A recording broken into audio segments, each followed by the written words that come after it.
নজরুল ইসলামের ১২৫তম জন্মজয়ন্তী উপলক্ষে কবিকে শ্রদ্ধা জানিয়ে তার কবিতা পথের দিশা।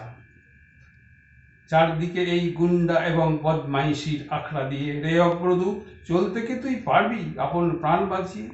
পারবি যেতে ভেদ করে এই চক্রপথের চক্রবুহ? উঠবি কি তুই পাষাণ পুড়ে বনস্পতির মহীরুহ? আজকে প্রাণের গো ভাগাড়ে উঠছে শুধুই চিল শকুনি, এর মাঝে তুই আলোক শিশু কোন অভিযান করবি শুনি? ছুঁড়ছে পাথর ছিটায় কাদা, কদর্যের এই হোলি খেলায় শুভ্র মুখে মাখিয়ে কালি ভোজপুরীদের হট্ট মেলায়। বাংলাদেশও মাতল কিরে, তপস্যা তার ভুলল অরুণ, তারই খানার চিৎকারে কি নামলো ধুলাই ইন্দ্র বরুণ? ব্যগ্রপ্রাণ অগ্রপথিক কোন বাণী তোর শোনাতে সাধ, মন্ত্র কি তোর শুনতে দেবে নিন্দাবাদীর ঢক্কা নিনাদ?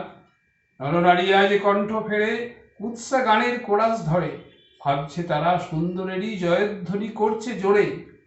এর মাঝে কি খবর পেলি নববিপ্লব ঘোর সওয়ারি আসছে কেহ? ঘুটল তিমির খুলল দুয়ার পূব দুয়ারি, ভগবান আজ ভূত হলো যে পড়ে দশে চক্র ফেরে। যবন এবং কাফের মিলে হায় বেচারায় ফিরছে তেরে, মাসাতে তাই আসছে কিরে নতুন যুগের মানুষ কেহ? ধুলায় মলিন দিক্তা ভরণ, সিক্ত আখি রক্তদেহ, মসজিদ আর মন্দির ওই শয়তানদের মন্ত্রণাগার। রে অগ্রদূত ভাঙতে এবার আসছে কি জাটকালা পাহাড়? জানিস যদি খবর শোনা, বদ্ধ খাঁচার ঘেরা টোপে উঠছে আজও ধর্ম ধ্বজা টিকির গিঠে দাড়ির ঝোপে। নিন্দাবাদের বৃন্দাবনে ভেবেছিলেম গাইব না গান, থাকতে নারী দেখে শুনে সুন্দরের এই হীন অপমান। ক্ষুব্ধ রোষে রুদ্ধ ব্যথায় ফোঁপায় প্রাণে ক্ষুব্ধ বাণী, আতালদের ওই ভাটিশালায় নটিনি আজ বিনা পানি।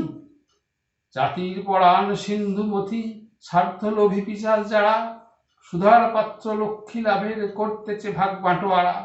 বিষ যখন আজ উঠল শেষে তখন কারুর পাইনে দিশা, বিষের জ্বালায় বিশ্ব পুড়ে স্বর্গে তারা মেটান তৃষা। শ্মশান সবের ছাইয়ের গাদায় আজকের তাই বেড়াই খুঁজে, ভাঙন দেব আজ ভাগের নেশায় কোথায় আছে চক্ষু বুঝে। রে অগ্রদূত তরুণ মনের গহন বনের সন্ধানী, আনিস খবর কোথায় আমার যুগান্তরের খড়গ পানি? নমস্কার।